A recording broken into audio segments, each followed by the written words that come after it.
The vault door creaked open, revealing nothing but silence and shadows. Where there should have been stacks of gleaming bullion, 3.2 tons of Burkina Faso's gold reserves, there was only air. No alarms. No broken locks. Just absence. Inside the central bank, officials scrambled. Phones rang. Papers flew. IMF representatives exchanged glances, their expressions unreadable, almost bored. One muttered, "Probably an internal error." Another shrugged. These things happen in unstable regions. But this wasn't just a clerical mistake. This was a disappearance worth over $200 million. And no one had answers. Except one man. He stood quietly in the corner, dressed in a plain gray suit, a visitor badge clipped to his lapel. He didn't speak. He didn't move. He simply watched, eyes scanning every reaction, every excuse, every lie. They called him the inspector. Sent, supposedly, to audit the vault after a routine discrepancy. No one questioned his presence. No one recognized his face. Because they weren't supposed to. What they didn't know was that the man standing silently in the chaos wasn't an inspector at all. He was President Ibrahim Traoré, the youngest head of state in Africa, the soldier-turned-leader who had vowed to reclaim his nation's dignity. And this was no theft.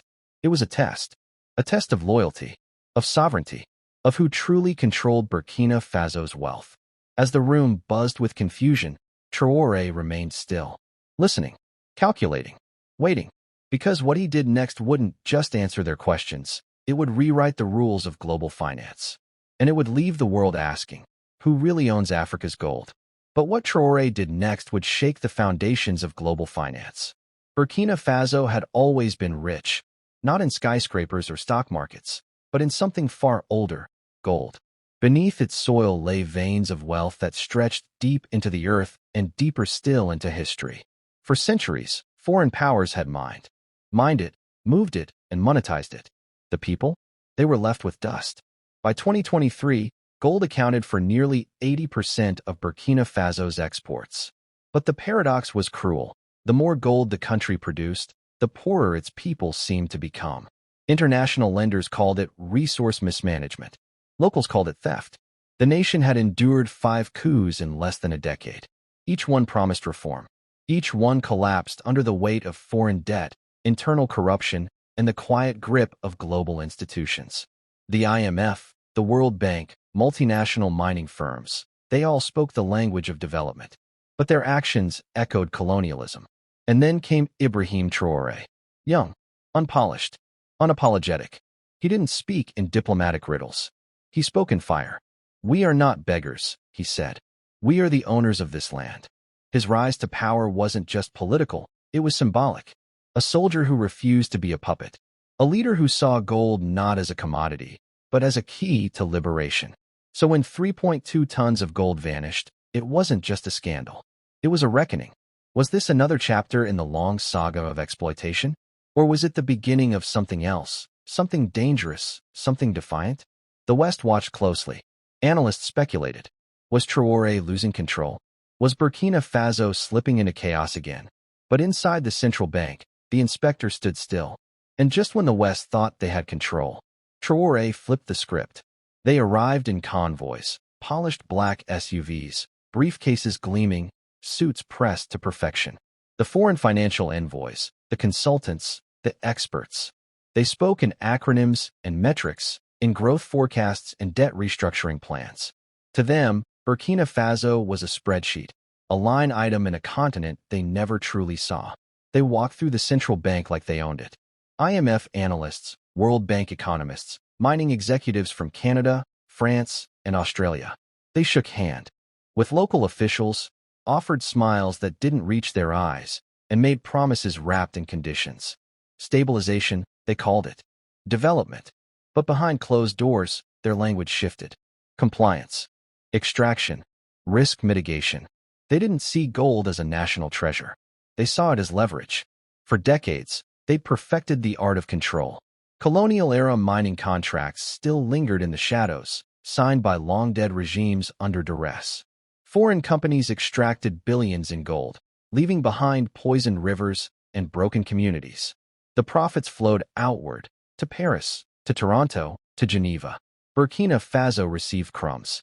And when locals protested, they were labeled unstable. When leaders resisted, they were replaced. The system was elegant in its cruelty. Loans were offered with smiles, then weaponized with interest rates. Aid was dangled like bait, then revoked with a shrug. And always, the gold kept flowing. Out of the ground, out of the country, out of reach. Inside the central bank, the foreign officials scoffed at the missing gold. "It's a security lapse," one said. "They'll never manage this without oversight." Another chuckled. "They need us more than they admit."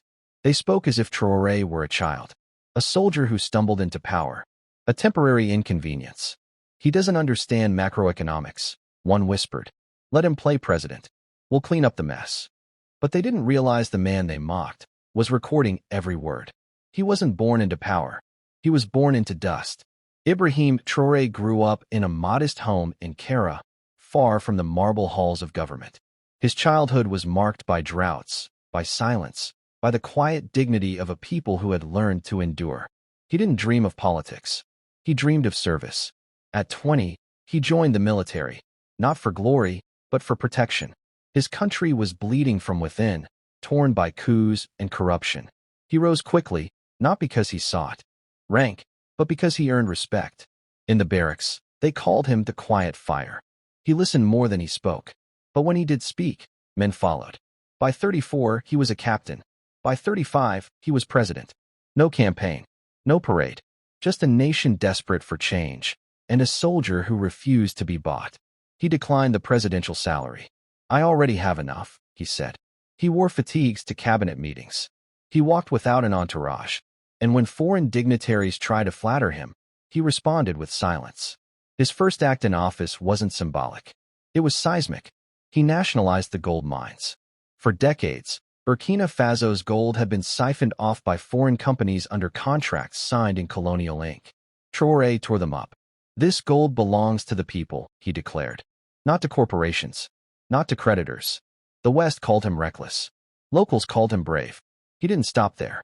He launched a campaign to build a national refinery, so the gold wouldn't have to leave the country to be purified. He demanded transparency in every transaction. He opened the books. And when he found corruption, he didn't negotiate, he fired. But power didn't change him. It sharpened him. He spoke to youth in crowded stadiums, not from behind bulletproof glass, but face to face. "You are not poor," he told them. "You are powerful. You are the future." And they believed him. So when the gold vanished from the vault, the world expected panic. They expected chaos. They expected a young leader to crumble under pressure. But Traoré didn't panic, he planned. The conference room pulsed with tension. Fluorescent lights buzzed overhead as IMF officials leaned over spreadsheets, their voices clipped and clinical. "This is a breach of protocol," one barked. "A security lapse of the highest order." Another chimed in. "We warned about weak infrastructure. This is what happens when oversight is ignored." Local ministers sat stiffly, their faces tight with frustration. One slammed a fist on the table. "You speak of oversight, but you never let us oversee our own resources." The room erupted. Accusations flew. The foreign delegation deflected blame, citing outdated systems and regional instability. The local officials demanded transparency, demanded respect. But the louder they spoke, the more the foreign suits smirked. In the corner, the inspector remained silent. He had been there since morning, watching, listening. No one had asked his name. No one had questioned his presence. He was just another bureaucrat, another observer in a sea of suits. But his eyes never stopped moving. He watched the IMF officials dismiss the minister's concerns. He watched them speak over the finance director, a woman who had spent 20 years fighting for reform. He watched them laugh when one local leader suggested nationalizing the gold supply. And then, the laughter stopped. The inspector stood up. The room fell silent. He walked slowly to the head of the table, his badge glinting under the lights. He placed a folder on the table, thick, worn, filled with documents no one had seen. "I've heard enough," he said, voice calm but cutting. The foreign officials exchanged glances. One leaned forward. "And you are?" The inspector looked up. "I am the president of Burkina Faso." Gasps. Chairs scraped back. Mouths fell open. And then, he revealed who he really was. The silence in the room was suffocating. Eyes darted, breaths held. The man they had dismissed as a low-level inspector now stood at the head of the table, calm, deliberate, unshaken. "I am not your inspector," he said, voice steady. "I am your president. And this gold belongs to the people." Gasps rippled through the room. A few chairs scraped back. One IMF official dropped his pen. The finance minister blinked, stunned. No one moved. Traoré opened the folder he had placed on the table. Inside were documents, stamped, signed, sealed. He held up the first page. "This is the transfer order," he said. "Executed 3 nights ago. The gold was not stolen. It was relocated." He passed the paper down the table. Hands trembled as they received it. The signatures were real. The dates matched. The seal of the presidency glinted in the corner. "To where?" one foreign official asked, voice cracking. Traoré paused. "To a new national refinery. Built in secret. Funded by our own reserves. Staffed by our own engineers." Another gasp. A murmur spread. The IMF delegation exchanged frantic glances. "You bypassed our oversight," one snapped. "No," Traoré replied. "I bypassed your control." He pulled out another document. Blueprints, satellite images, construction logs. The refinery was real. Operational. Secure. "For decades," he continued, "our gold has left this country unrefined. We've paid others to purify what was already ours. We've exported wealth and imported poverty." He looked around the room, eyes sharp. "That ends now." A mining executive leaned forward, desperate. "You can't do this. The contracts were signed under duress," Traoré interrupted, "by regimes that no longer represent the people. They are void." The executive's face flushed. "You'll face sanctions." Traoré didn't blink. "Let them come. We've survived worse." He reached into the folder again. This time, he pulled out a small recorder. He pressed play. The room filled with voices. The same officials now seated around him, mocking his leadership, dismissing his nation, laughing at the idea of sovereignty. "You think he even knows what a refinery is?" one voice sneered. "He'll be gone in 6 months," another chuckled. Traoré let the recording play. No one spoke. The arrogance was laid bare. The contempt, undeniable. He stopped the tape. "This is how you see us," he said. "As children. As pawns. As a nation too weak to stand." He leaned forward. "But we are not weak. We are awake." The finance minister, still stunned, whispered, "You planned this." Traoré nodded. "Every step." He turned to the local officials. "You asked for answers. Here they are. The gold is safe. The refinery is ours. The future is ours to shape." The room shifted. The foreign delegation looked cornered. Their power, once absolute, now cracked. One IMF analyst tried to recover. "You should have consulted us." Traoré smiled. "We did. For 50 years. And you never listened." He stood tall. "So we stopped asking." The atmosphere was electric. The local ministers sat straighter. The foreign suits wilted. Traoré's voice rose, not in anger, but in conviction. "We are not your experiment. We are not your client state. We are Burkina Faso. And today, we reclaim what is ours." The room erupted, not in chaos, but in clarity. The truth had landed. The game had changed. But the fallout was just beginning. The footage leaked within hours. A grainy clip of President Traoré standing at the head of the table, declaring, "This gold belongs to the people," spread like wildfire. Within minutes, #Goldgate was trending across Africa. By nightfall, it had crossed oceans. TikTok exploded with edits. Traoré's mic drop moment synced to triumphant music. His calm stare looped over captions like "Real Leadership" and "Africa Rising." On Twitter, young Africans posted selfies with captions, "We are not poor. We are plundered." Instagram Reels stitched together his speech with images of colonial maps burning away. He wasn't just a president anymore. He was a symbol. Commentators called it the most defiant act of African sovereignty in a generation. Celebrities weighed in. A Nigerian pop star tweeted, "Traoré just did what our leaders never dared." A South African activist posted, "This is what decolonization looks like."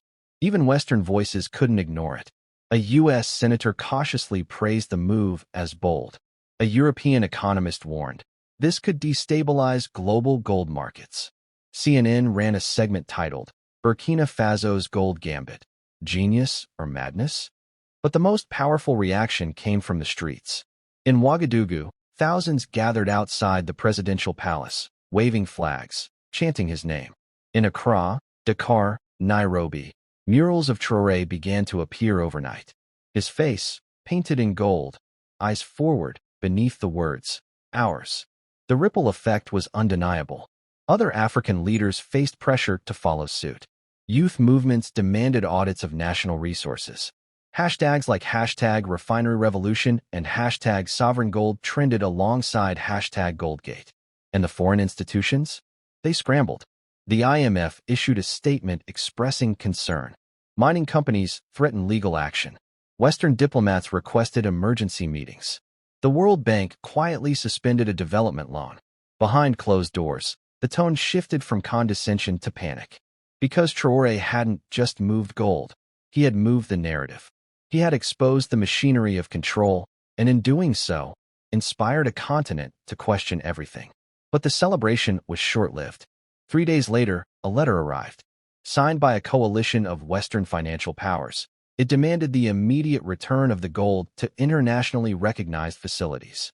It warned of sanctions, trade freezes, and diplomatic isolation. It was an ultimatum. And then came the international ultimatum. The ultimatum was clear: return the gold or face isolation. But Traoré didn't flinch. He stood before the nation, not in a palace, but in the heart of Ouagadougou, surrounded by students, farmers, elders, and soldiers. The sun beat down. Cameras rolled. The world watched.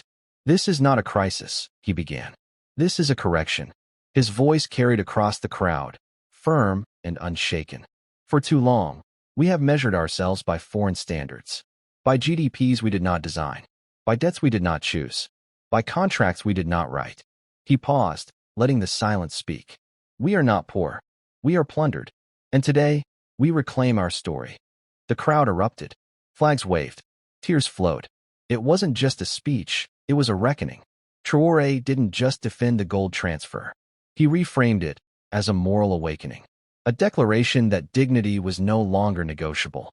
He called for unity, not just within Burkina Faso, but across Africa. Our borders were drawn by outsiders. Our futures will not be. He called for transparency. Every gram of gold, every franc spent, every deal signed, the people will see it. And he called for self-reliance. We will refine our own resources, educate our own engineers, build our own institutions, not because we reject the world, but because we refuse to be owned by it. His words echoed far beyond the capital. In Ghana, youth groups organized teach-ins on resource sovereignty. In Kenya, university students launched campaigns to audit foreign aid. In Mali, a mural appeared overnight, Traoré's silhouette beneath the words, "Truth is our currency." Western media scrambled to reframe the narrative. Some called him a populist, others a visionary. But the people had already decided. He was theirs. And yet, the question lingered. Would the world allow this shift? Would global powers accept an Africa that no longer asked for permission? Traoré ended his speech with a challenge. "We do not seek conflict. We seek clarity." We do. But in the shadows of the central bank, one man stood silent. Not as a thief, not as a pawn, but as a leader. President Ibrahim Traoré didn't just reclaim the gold. He reclaimed the narrative. He exposed the arrogance of foreign powers, the fragility of their control, and the strength of a nation long underestimated. He didn't ask for permission. He didn't wait for applause. He acted, with precision, with purpose, with pride. This wasn't just about Burkina Faso. It was about every nation told it was too poor, too unstable, too dependent to rise. It was about every young voice demanding dignity. Every immigrant who knows the weight of being dismissed. Every viewer who's ever felt silenced. Traoré lit a match. Now the fire is ours to carry. If you believe truth should never be silenced, hit subscribe. This is just the beginning. Share this story. Speak your truth. Be part of the movement. Because when one voice rises, others follow. And when a continent reclaims its gold, it reclaims its future. Not seek isolation. We seek independence. He raised his fist. This is not just about gold. It is about truth. And truth, once spoken, cannot be silenced. The crowd roared. But will the world let Africa rise? 3.2 tons of gold vanished overnight. The world pointed fingers, whispered theories, and braced for scandal. But in the shadows of the central bank, one man stood silent, not as a thief, not as a pawn, but as a leader. President Ibrahim Traoré didn't just reclaim the gold. He reclaimed the narrative. He exposed the arrogance of foreign powers, the fragility of their control, and the strength of a nation long underestimated. He didn't ask for permission. He didn't wait for applause. He acted with precision, with purpose, with pride. This wasn't just about Burkina Faso. It was about every nation told it was too poor, too unstable, too dependent to rise. It was about every young voice demanding dignity, every immigrant who knows the weight of being dismissed, every viewer who's ever felt silenced. Traoré lit a match. Now the fire is ours to carry. If you believe truth should never be silenced, hit subscribe. This is just the beginning. Share this story. Speak your truth. Be part of the movement. Because when one voice rises, others follow. And when a continent reclaims its gold, it reclaims its future.